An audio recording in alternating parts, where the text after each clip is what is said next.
I guess তোমাদের সবারই লাইফে একটা করে এমন দিন তো নিশ্চয়ই থাকবে যেটাকে তোমরা নিজেদের বেস্ট ডে বলে মনে করো। আমার জন্য সেটা অষ্টমীর সকাল। ইভেন আজও এক মুহূর্তে এলে সেই সকালের খেয়াল নিমেষে হয়ে যায় সব চিন্তা আড়াল। সকালটা ছিল মাকে অঞ্জলি দেওয়ার দিন। অষ্টমীর জন্য অপেক্ষা করাটা হচ্ছিল একটু একটু কঠিন। খুঁজছিল অন্তহীনভাবে তোমায় দুটো চোখ।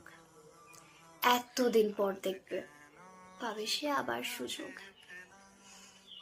অবশেষে এলে তুমি সেই দুটো নয়নের সামনে।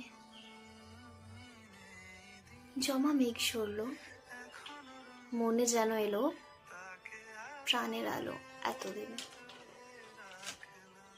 তোমার সঙ্গে কাটানো 1.5 ঘন্টার ওই প্রত্যেকটা মুহূর্ত যেন আমার পুরো পুজোকে করে দিল পূর্ত। আজও আমি সেই মুহূর্তগুলোকে নিজের মনের লকারে সামলে রাখি, আর সময় পেলেই সেই ছবিটাকে বের করে মনের ক্যানভাসে আবার আঁকি।